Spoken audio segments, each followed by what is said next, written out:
You are listening to ToRAISE Questions Doula podcast. I'm sitting here with Thérèse Hakoun. She's the executive director of ToLabor, which is an international doula training and certifying program. Hey, Thérèse. Hey, Melanie. How are you? I'm great. How are you doing? I'm good. And we've been kind of hanging out, talking already, so it's kind of funny to. I know. But hi again. Yeah, but yes, I'm doing good, and you're doing well.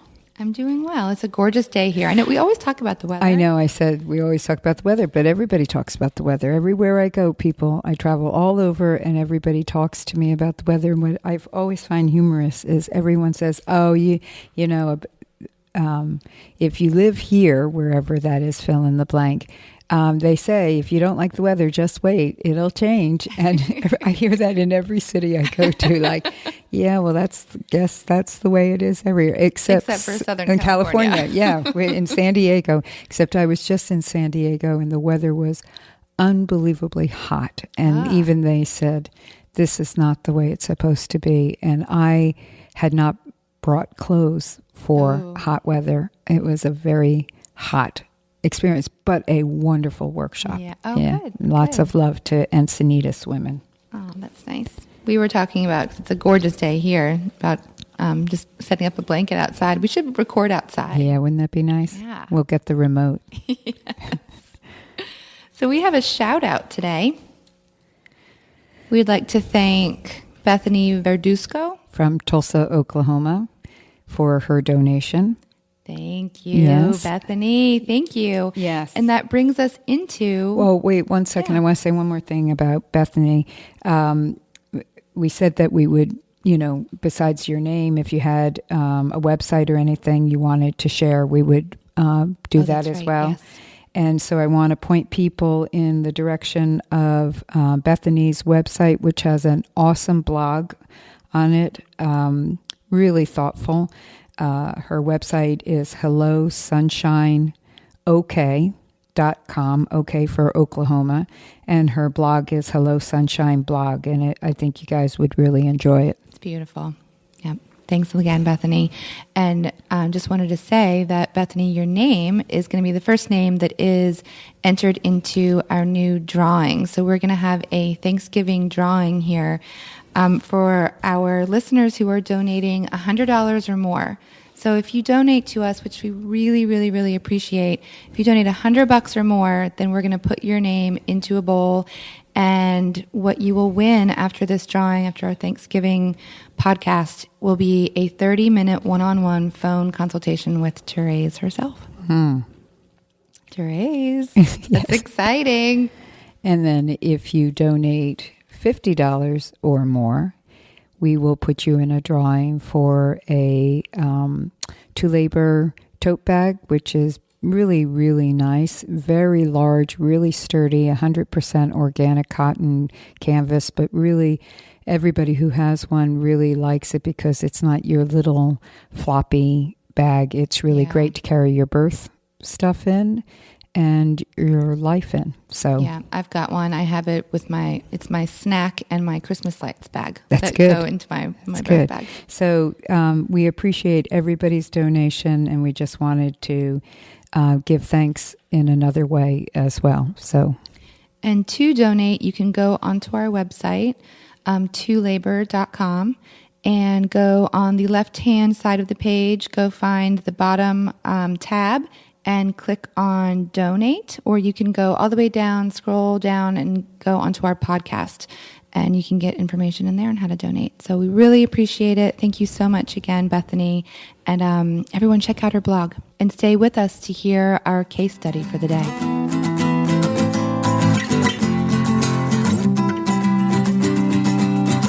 we're back with our case study today. I want to welcome Sarah from Texas. Hi, Sarah.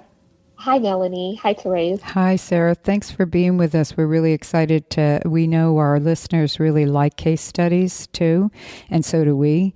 So it'll be great that you're available to tell this story, whatever that is. But before we get started, can you tell us a little bit about yourself, like how long you've been a doula? A little bit of background about you.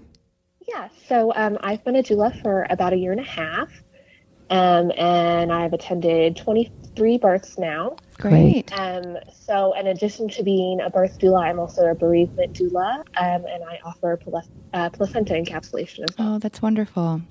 That's great. Wonderful. And do you have a family yourself? Yes, I do. My husband and I have 3 children. We're a very blended family. So he has 2 older daughters, and I have a daughter who's almost 6. And then we are expecting our first little boy in March. Oh, congratulations. Congratulations. So that's a whole nother story about whether you're going to continue to be a doula for a while or not, but we'll have to hold on that one. But that's wonderful. So to get started, do you want to give us and the whole audience the background about your story and what you want to talk about? Yeah, so I attended this birth, actually it was just last week, and it ended up being a very long and difficult labor, and the delivery itself was somewhat of an emergency. So just a little background about the mom. This was her 4th baby, but she had 3 previous cesareans and no previous vaginal deliveries. So we were going for a VBAC after 3 C-sections. And so for her first delivery, it was a induction at 37 weeks for preeclampsia, and she just wasn't able to deliver vaginally in that situation.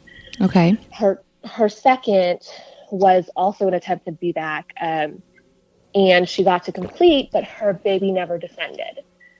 And so going into this birth, we actually thought that probably the problem with the baby descending was just that she got an epidural very early. She said that she got it at like 2 centimeters. Mm-hmm. But later on, we would realize that it was a much different issue. And what about her 3rd cesarean? It was just a repeat scheduled cesarean. Okay. Yeah.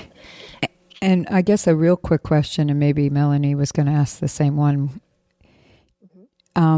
It's kind of amazing to hear that a physician, I assume, is this a physician? Was this a hospital birth? Yes, a hospital. Would take on a VBAC after 3 cesareans. Yeah, my question was going to be, was this the same physician or did she switch providers? She switched providers, and we are very fortunate in our area that we have one main hospital and provider that will take on any of the VBAC moms, classical incisions, Really? Twin VBACs and breech deliveries, and he's very fabulous, and he'll actually do quite a lot that some other providers won't do. Wow, that's wonderful. Yeah. So we're really Has he lucky been to have practicing him. for a long time? I think she is. Is she? She? He. Yes, he. I'm sorry. Which is even more amazing. Yeah. And how, a quick question about... he's in his 60s, I think. Yeah. That's we think...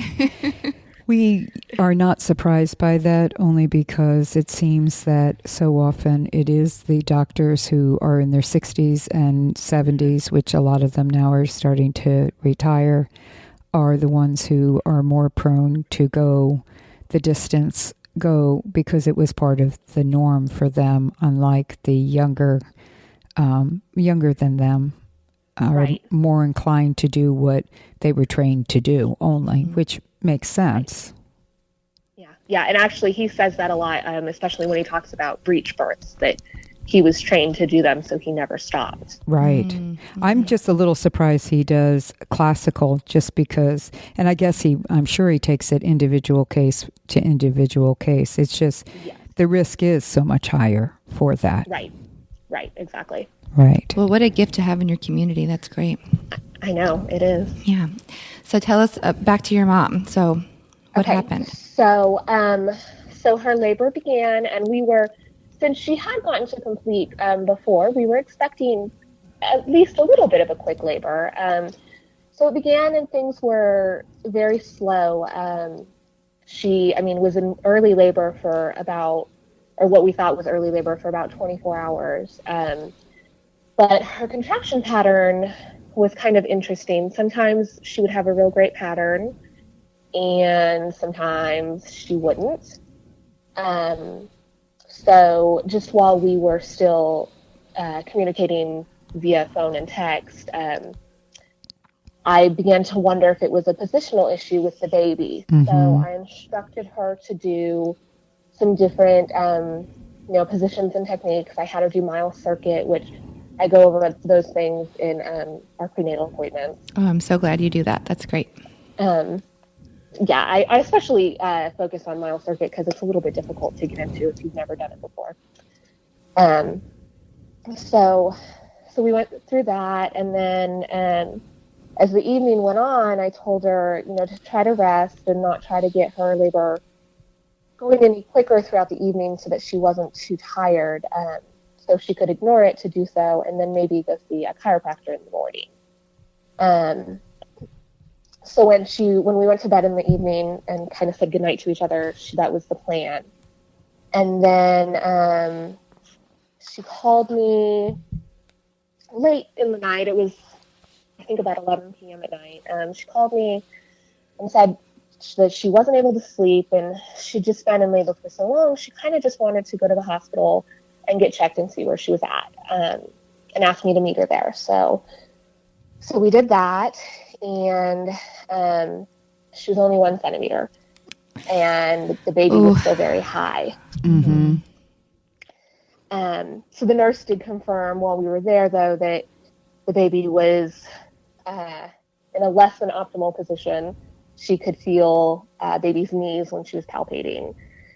So at this point, when they sent her home, it was like 12:30, 1 o'clock in the morning. So, I told her to try to sleep again, and I went home to get a little more sleep.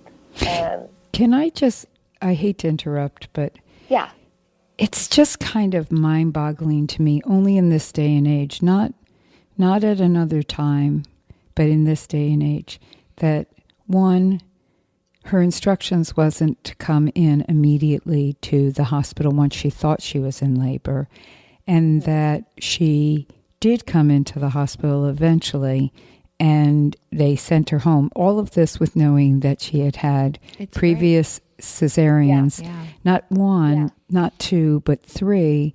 And, in any other circumstance, just about anywhere else, as I would think you're aware of, Sarah, this just would not happen. I mean, it just would not happen. Yeah. And you're definitely right. And I've had other births at other hospitals where they wouldn't have sent her home. But this hospital just does, they see VBAC so much. And they're such a natural birth-friendly hospital in general that they're just not going to admit a mom at 1 centimeter. Which means they actually practice what they advertise. Yeah. Right. Exactly. Yes. Yeah. Exactly. Which is great. Yeah. So go ahead.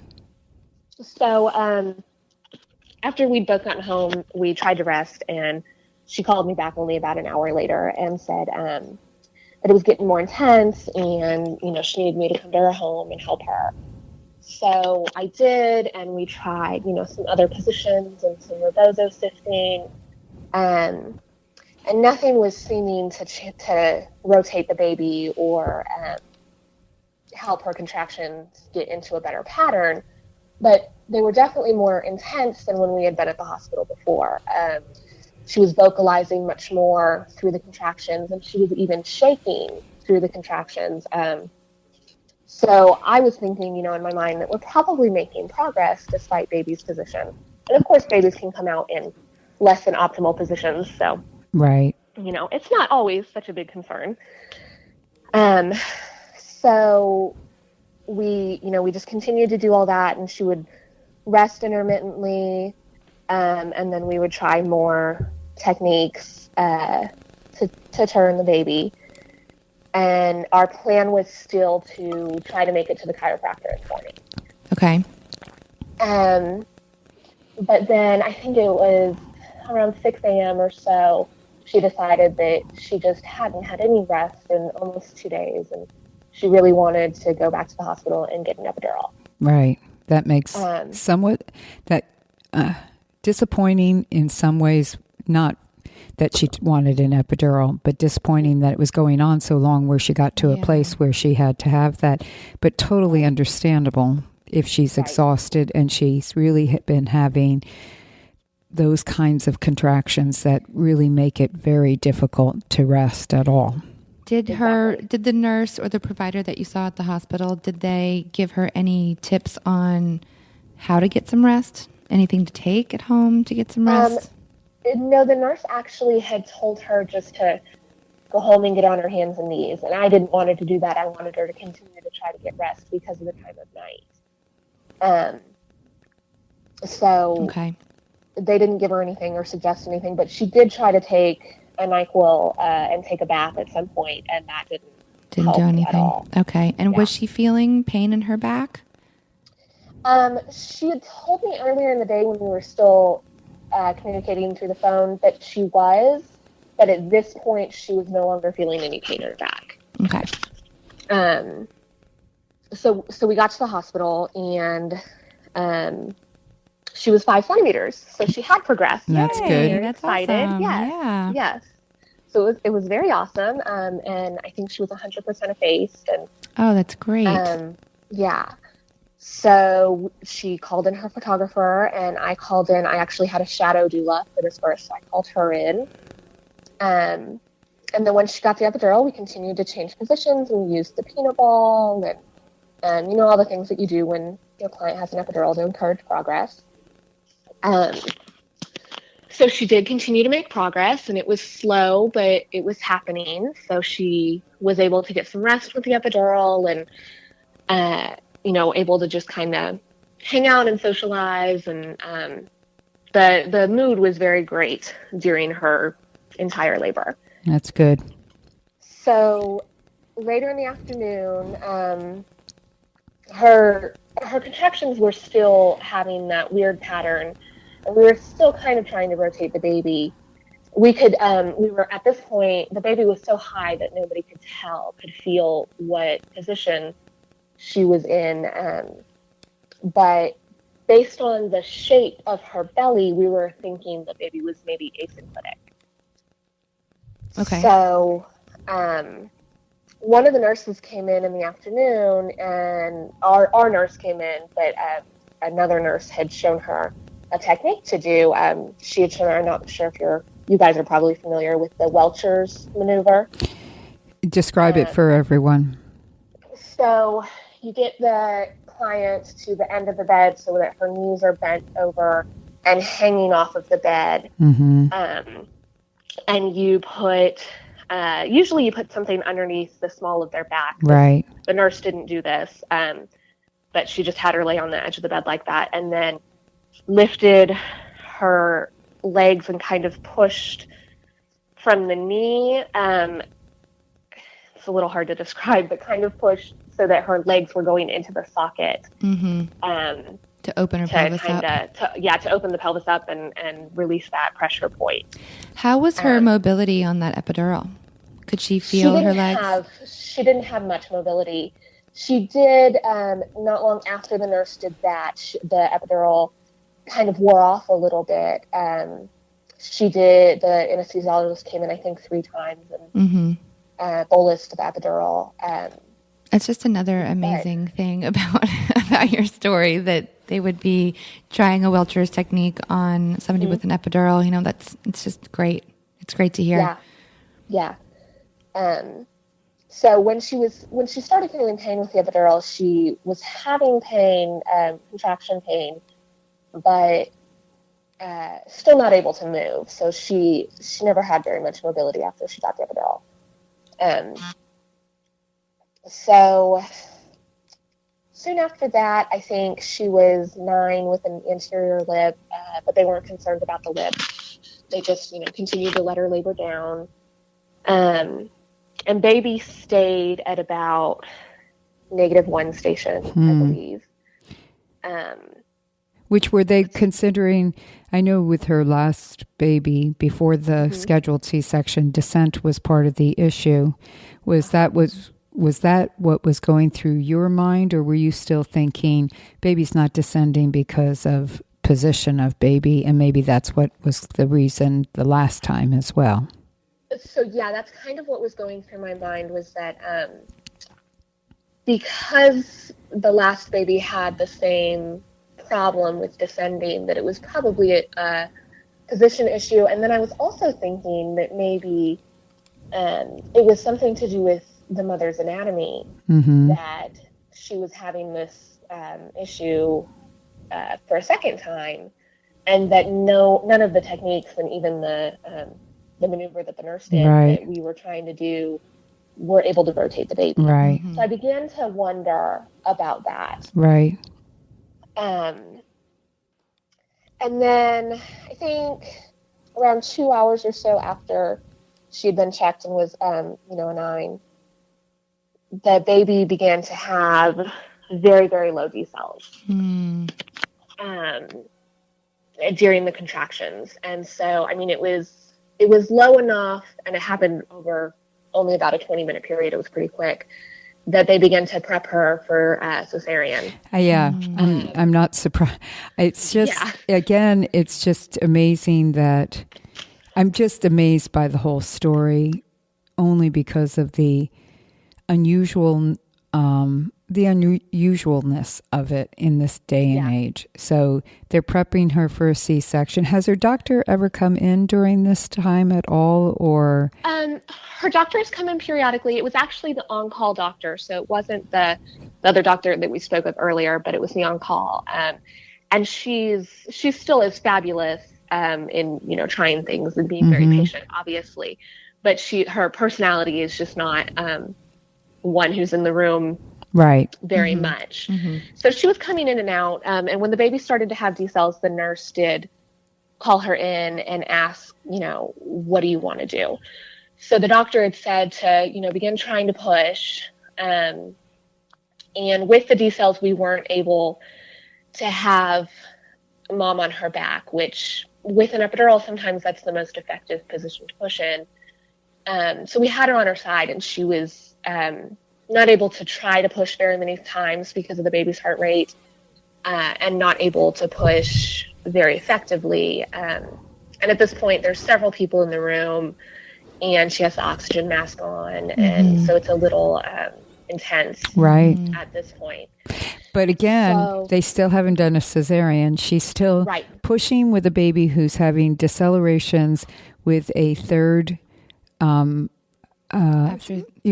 three. I know that everybody who's listening knows this, but I just think we have to make a point of how unbelievable perfect, but unbelievable in so many ways. Yeah, exactly. And so can I ask you, what with those D cells, was baby recovering between well, or still staying pretty low? Still staying pretty low. I mean, recovering enough that they weren't taking her back immediately. Right. But still staying pretty low, that we would go back and forth from side to side to see if that would help.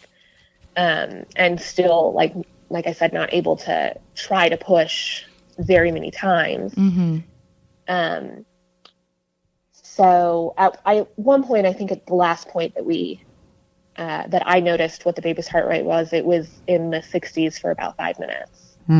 Okay. And at that point, the doctor came in and she said, I'm going to give you the choice. We can either try to push one more time, or we just need to take you for a cesarean, but we need to get this baby out. And so the mother said, I want to give it one more try. I mean, obviously this vaginal delivery was very important to her. So she said, I want to give it one more try. And the doctor said, okay. And she flipped her on her back. And with just one push, the mom was able to get baby down far enough that the doctor was able to use forceps. Wow. So she used forceps and she got the baby out. And when the baby was born, she was actually perfectly healthy and fine. Her color was wonderful, and her eyes were wide open, and she was crying. I think the doctor even mentioned that she was just being dramatic. So, you know, she ended up getting her vaginal delivery, and it was great. That's amazing. Yeah, but it was very intense there for a moment. And fortunately, I've had a very similar birth in the past, so I felt like I was able to handle it well and keeping my client calm.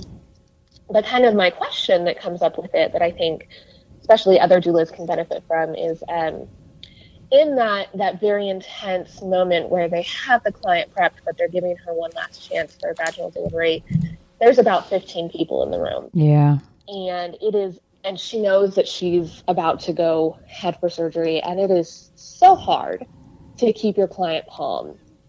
Thankfully, this mother and her partner were just very calm people, and it wasn't too hard for them. But do you guys have any tips for keeping, you know, your client calm in that type of situation? Well, what did you do first and foremost? So I was just very close to her and just speaking encouragement over her. And the partner was speaking a lot of encouragement over her as well. But just trying to be very connected to her so that she was more focused on what she was doing than all of the other people in the room. I think that's really the best thing you can possibly do is not be distant physically or emotionally from the person, no matter what the circumstances are, but under these circumstances specifically, and helping you. What was fortunate for you as well was that the family you just described were calm, kind. Their personality was calm to begin with, but most importantly that the partner had that, because otherwise you would have to have been really working on both of them staying calm, even though I know you were doing that anyway, but that partner often under those circumstances, the woman sometimes is just so motivated to do what she has to do or listen to whatever needs to be done, but it's the partner who's witnessing that is often the one that you know, as a doula, you really have to focus in and make sure that you look calm and talking to them reassuringly and having them do that reassurance back to their to the birthing woman. And sometimes they can't. They just have to be present without losing it. But Melanie, you have any other input? I think I liked what you said about just being close to her, because Right. I find that in those moments, you just, even though you're already really close, you just kind of draw the circle a little tighter. Right. Because there are so many people in the background, and then it's so important that she just sees her partner and you and the nurse she's been working with, and, you know, you just draw it in a little bit tighter around her. Yeah, that absolutely. And, you know, we've always said that when you talk, you don't have to talk loud, even though there's a lot of people there who may be using voices themselves. You just talk low and calm, and they'll hear your voice because you were the one that had been guiding, walking with them throughout it. And I totally agree with you. I like how you said it, Melanie. It's pulling the circle in tighter, so there's no view of all The chaos. Yeah, the chaos that's going on in the room. And the words you're using, that you know, soft speaking is kind of will become her inner voice. Right. While she's... And I think that there's not a lot you can say. It's more of following her lead at that moment, whatever that might be. If she's getting panicky, helping her to breathe or come down to whatever the push that she needs to do to gather that energy, gather that strength. But if she is, just concentrating, it's like you're right there concentrating in that eye contact between all of you is so important. She must have been in heaven when that baby was born. Yes. It was a beautiful moment. I mean, really, any VBAC birth, it's a very beautiful moment. Right. The mom finally knowing that she can do it, but after 3 and then after such an intense delivery, she and her partner were both just in tears and over the moon. I bet her partner was so happy too. Well, yeah. So in to awe. go from also, it's just she would be amazing to interview as well, just because to go from 2 attempts at a vaginal delivery and neither one of them ending up with the vaginal delivery, and then coming to a place, whatever her decision process was, but she decides to schedule one, which so many women would do, or not even have it. That would be their only option. But a lot of women would be, I mean, I've spoken to many women through the years who have had 2 attempts at vaginal deliveries that ended up with C-sections and just decided on the 3rd, well, I'm just going to schedule, or after the 2nd one, just going to schedule. It's not worth it to them. But to come around and change care providers and actually find someone, as we've already said I've said multiple times, and then to actually, you have to work so damn hard to get that baby to be born against all odds in so many ways, including the decelerations and the long labor that, to then in the end birth vaginally must have just been one of the most profound moments of her life. But even, had she ended up with another C-section, the same goes true, I feel like, with her ability to challenge herself in that way, to move and to be wise, to, have a doula with her who would support her no matter what, and choosing the right hospital and choosing the right care provider. All of that was triumphant as well. Right. Absolutely. I love that. Triumphant. Yeah. Well, it sounds like it was very exhausting to you, though. So what time was that baby born, Sarah? She was born about 6, almost 7 o'clock at night. Okay. So she'd been in labor for nearly 2 days when contractions began. When did her water break along that way? Just out of curiosity. Her doctor broke her water sometime after she had the epidural. Okay. Just decided to augment it? Right. She had suggested it when she first got the epidural, but the mother had said that she wanted to give it some more time, but because at that moment the contractions had spaced out quite a bit, she agreed that it was probably a good thing to try. And so Pitocin was not part of the picture? No, Pitocin was not part of the picture. With the other provider who was her actual doctor, it may have been. He often uses Pitocin. But that is something that many providers who are even comfortable with VBACs will not use. Right. Yeah. Well, and there's a lot of dialogue in the medical world about whether this is a good choice or not a good choice and when to use it. And it's not routine, but it can be very beneficial. It's how it's used, when it's used. But it must feel good for her too, to know that this was all her body. Her. Right. Yes. Right. Yes. And what was the monitoring situation like as well? Like, how often were they just doing the intermittent monitoring throughout? If she didn't have the epidural, she would have had intermittent monitoring. But because she had the epidural, she had the continuous. Did she have? Wow, that's amazing that she had that, and you still were able to do all of the positions and work around it, which is something we talk about. And I say amazing, not in like, oh gosh, that's so unusual. It's just to point out how important it is. And we talk about this in workshops. If somebody has an epidural, it doesn't mean everything ends. It means you still have to work. Even if, they may need to rest for a while, but then you're working the body and you're moving around. Did you do the sideline release with the epidural? I did the sideline release at her home before the epidural.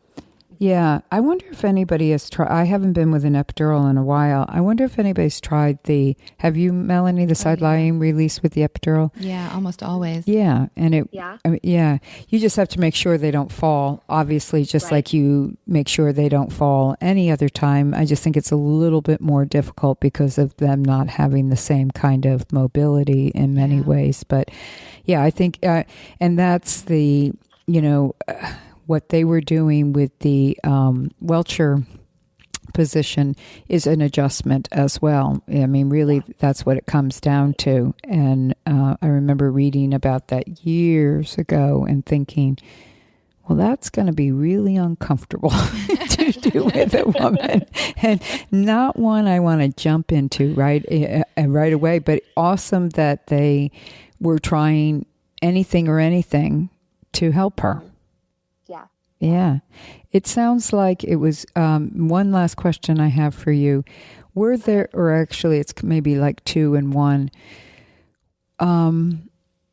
It was really long for you as well, even though you weren't with her the entire time. We know that doulas, I mean, this is something I talk about at workshops. Like, I don't go to very long births, but that doesn't mean I haven't been in labor with them for days. And Melanie, I know you know that really well. Emphatically shaking your head.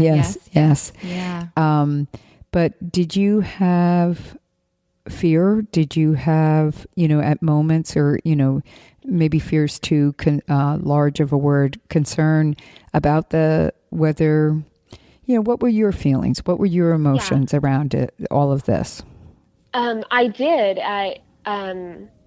There, right before the doctor came in to, give her that one last chance to push, there was a moment that I just thought, I was a little fearful. And now part of that, a little bit of my background is a bereavement doula. Right. I've seen a lot of loss. Right. So that kind of can factor into things in my mind a little bit. But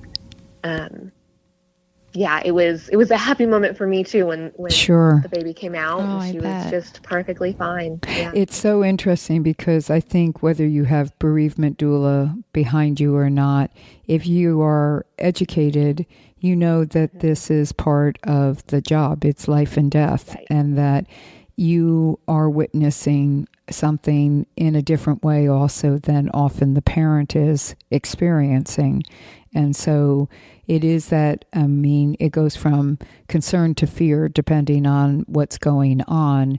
And it's not finding it hard to breathe, but having to remember how important it is not only to breathe for your client, but for yourself as well during that period of time. And wanting it just to be clear, like, okay, go in for the cesarean. No, push. Go in for the cesarean. No, push. Right. Yeah, going waffling back and forth by hope and dread at the same time. So, yeah, what a great story. And it sounds like you just worked your doula butt off and did an excellent job. Good job, Sarah. Yeah. Thank you. Well, and I also wanted to share that the doctor kind of shared, after the delivery, shared her theory as to, what was going on. Right. So the baby had been asynclitic. She confirmed that during the delivery. And actually, I didn't know this, but there are more than one kind of forceps, and she asked for ones that were specifically used for asynclitism. So her theory was, and it really kind of makes a lot of sense, was that this mother, the outlet of her pelvis is perfect and the perfect size. So no doctor has ever told her that she has a small pelvis, but the inlet of it, the bones going through, may be a little tight. And so that's kind of, I had said earlier that I thought that maybe it was an anatomy thing. That's kind of what prevented both of the babies from descending, and the position issues. And then in this case, it caused the decels for the baby because it was extra stress coming through the birth canal there. I've been with a few women who have had that exact situation, that it just for this one woman goes through my head very clearly. she did not have an epidural, and it was excruciating to her, the pain, to a point where I remember thinking, this is a woman who needs an epidural. And I don't have that thought very often, but I thought, oh my God, this is so intense for her. And she was an English speaker, but spoke Italian fluently. And she kept saying everything in Italian. And I don't know Italian enough to know exactly what she was saying. I got an idea about some things. And finally I said to her, what are you saying? And part of it was, help me, save me. And I said, do you need help? Do you want an epidural or something to give you, to help you through this? And she said, no, because then I won't be able to do it.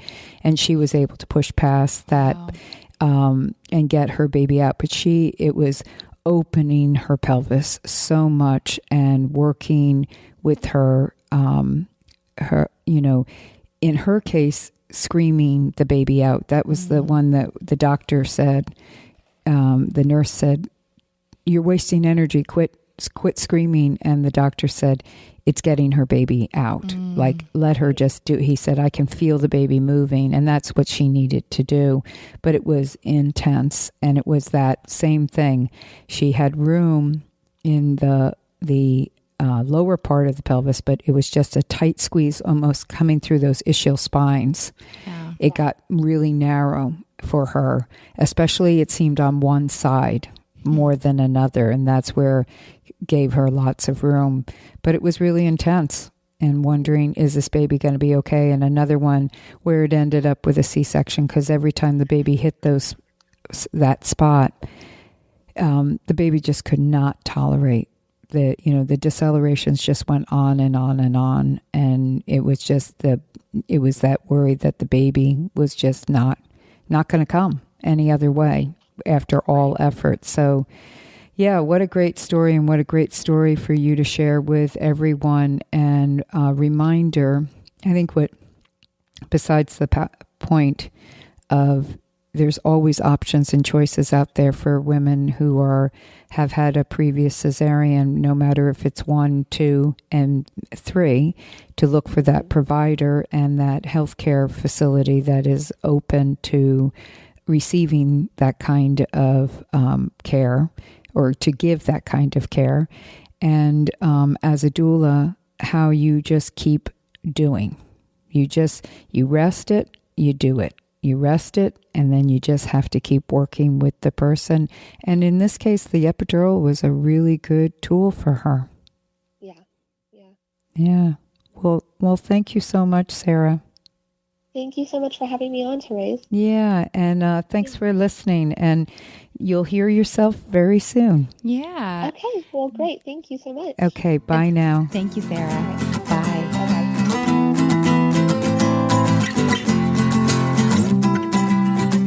That was an amazing story. God, wasn't it? And I know that I kept, saying, I repeated it. I apologize to anybody if that bothers you. But well, I think we both did. Well, I just felt like it's so wonderful to hear it, because it should exist. It shouldn't be the rarity that I'm exclaiming over. And you and I know in our community, we have a care provider who is very similar to what she was describing as well. And, he's in his early 70s, and that's the group of people so often. Not to say that there aren't younger docs who will do this as well, but most of them won't, because they haven't been exposed. Right. And this is the scary part about it. It's even if women are asking and demanding their rights, it's the lack of skill. And I don't want someone going to someone who doesn't have the confidence and the skill, just as cocky about it. Yeah, I can do that. That's not good, whether it's a midwife or a doctor, you know. You want experience. Experience. And I hope that this doctor that she was describing, which we didn't ask, if he has, I wonder if the woman, we should have asked that, if the woman who ended up actually catching the baby was what age group she was, like, and was it influenced was she influenced by the doctor she's working with, or was this something she just came to herself? But yeah. Well, it sounds like, Sarah, you have such a great birth community there in your town, wherever you're living, and we really think you should host a labor workshop. It would be great. We'd love to meet you and love to have you and see this amazing facility that you have. Yeah, and so if that interests you in any way, contact Nicole at tolaborworkshops@gmail.com, and that goes to anybody who's listening as well. We look for sponsors to bring a workshop to your community. And so what workshops do you have coming up, ToRAISE? Well, we're coming to the end of the year, but we do have some rooms still left in Chicago for November 13th through the 15th, and Beaufort, South Carolina, the first weekend in December, the 4th through the 6th. Great place to come travel to. Yeah, and come and get some nice warm weather before you hit the winter. And then in January, there's a workshop here in Richmond, January 29th through the 31st, Corpus Christi in February. And then starting in March all the way thus far through May, we have a workshop almost every weekend, and we're working on our July, summer through fall schedule right now. So, yeah, people should take a look and keep posted to the calendar. And if you, as I just said, have an interest in perhaps bringing it and to a group, if you have a group who are just interested and you want us to come, we can discuss that. That's Nicole at tolaborworkshops@gmail.com. And we also have a tip for you today to finish this podcast and out. It's through you. You have the tip. So I have a tip today for you. One of my doula sisters in my community brought to my attention that she buys these kind of like single serving packs of olive oil. She buys them in bulk. So I bought a bunch of them from her recently. And, I'd been using just a big bottle of olive oil, or like actually, a little medium sized one to bring to births, because the provider likes to see if they accept it, that it hasn't been opened before. So these just made so much sense to me, and I've been loving them. Are they in squeezy pack, or They're are they like little jars? No, in little squeezy packs. So you just kind of like a mustard kind of. Exactly. Yeah. Like, tear along the perforated edge. But I had a first birth with a pretty new doc recently, in a pretty conservative practice, and she was the on-call doctor.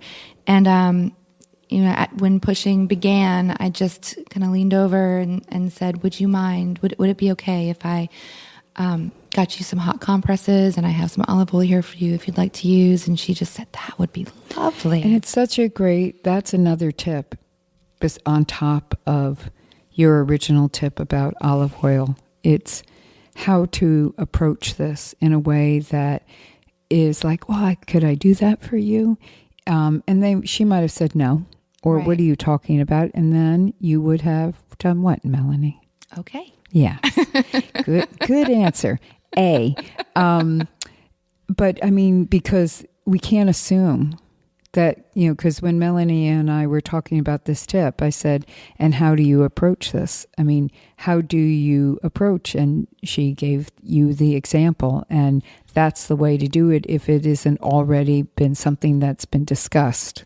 Right. And then I had a birth with going back to that birth, in the specific hospital, they use Johnson & Johnson's baby shampoo. Which I tell people about that, Melanie, around the country, and they're like in a state of shock. Like, what makes them think that baby shampoo is the right thing to put in a woman's vagina around the baby? Like, what are we doing? Washing the baby's head while we're delivering a baby? It's ridiculous. What makes them think that's idea. Use KY jelly then. I know. Well, then it also just, like when the iodine or the betadine is squirted all over, it's like, well, gosh, we're just so dirty. It's just a horrible thought. So we don't need something to clean. We need something to lubricate. That's what we're going for. So when the nurse offered her her little Johnson & Johnson's, she said, "Oh no, thank you. This lovely doula has olive oil for me." She just was so excited about it. It was great. It was a beautiful birth. And then I had a birth recently with a midwife who worked with tons, and the baby was just coming so fast. They didn't have the olive oil ready. And I said, "I've got olive oil. Want some? Give it to me." So it's easy. It's right there. It's single packs. So where do you get it? I believe she gets it off of Amazon. Okay, so you get anything off of Amazon. Yes, probably. I bet she got 100 or 500 packages. A lot, I guess she probably got, when it's that small, you probably get about 500. So considered looking into that, and maybe with other doulas in your community, you can split the price, because I don't think you need 500 packets of it. But great way to carry it in your bag, and just like Melanie offers it to the care provider as another tool. What a great opportunity. So thanks. Thanks for listening.